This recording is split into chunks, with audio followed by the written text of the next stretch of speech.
Hello friends, ನಾನಿವತ್ತು ಶೇಂಗಾ ಚಿಕ್ಕಿ ಮಾಡೋದು ಹೇಗಂತ ತಿಳಿಸ್ತೀನಿ. ಒಂದು ಕಡಾಯಿಯಲ್ಲಿ ತುಪ್ಪ ತೊಗೊಂಡಿದ್ದೀನಿ.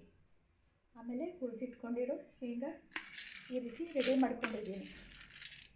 ಈಗ ಕಡಾಯಿಯಲ್ಲಿ ಬೆಲ್ಲ ಹಾಕಿ ಮೆಲ್ಟ್ ಮಾಡಬೇಕು. ಬೆಲ್ಲ ಮೆಲ್ಟ್ ಆದ ನಂತರ ಈ ರೀತಿ ಮೆಲ್ಟ್ ಆದ ನಂತರ ಇದಕ್ಕೆ ಸ್ವಲ್ಪ ಕಡಲೆ ಹಿಟ್ಟನ್ನು ಸೇರಿಸ್ಕೊಳ್ಬೇಕು.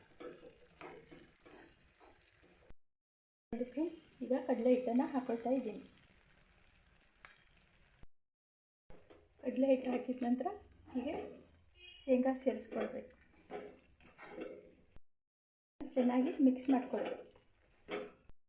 ಈಗ ಒಂದೊಂದೇ ಆಗಿ ರೌಂಡ್ ಮಾಡ್ಕೊಳ್ಬೇಕು. ಶೇಂಗಾ ಲಡ್ಡು ಮಾಡಿದ್ರೆ ಐತಿ ಈ ರೀತಿ. ಇಲ್ಲಿ ನೋಡಿ ಫ್ರೆಂಡ್ಸ್, ಶೇಂಗಾ ಲಡ್ಡು ರೆಡಿಯಾಗಿದೆ. ನೀವು ಕೂಡ ಮಾಡ್ತೀನಿ. ವಿಡಿಯೋ ಇಷ್ಟ ಆದರೆ ನೀವು ಕೂಡ ಸಬ್ಸ್ಕ್ರೈಬ್ ಮಾಡಿ, ಲೈಕ್ ಮಾಡಿ. ಎಷ್ಟು ಚೆನ್ನಾಗಿ ಬಂದಿದೆ ನೋಡಿ ಫ್ರೆಂಡ್ಸ್. ಶೇಂಗಾ ಲಡ್ಡು ರೆಡಿ. ಕಡಲೆ ಹಿಟ್ಟು ಹಾಕಿ ಮಾಡಿರುವಂಥ ಶೇಂಗಾ ಲಡ್ಡು ರೆಡಿಯಾಗಿದೆ.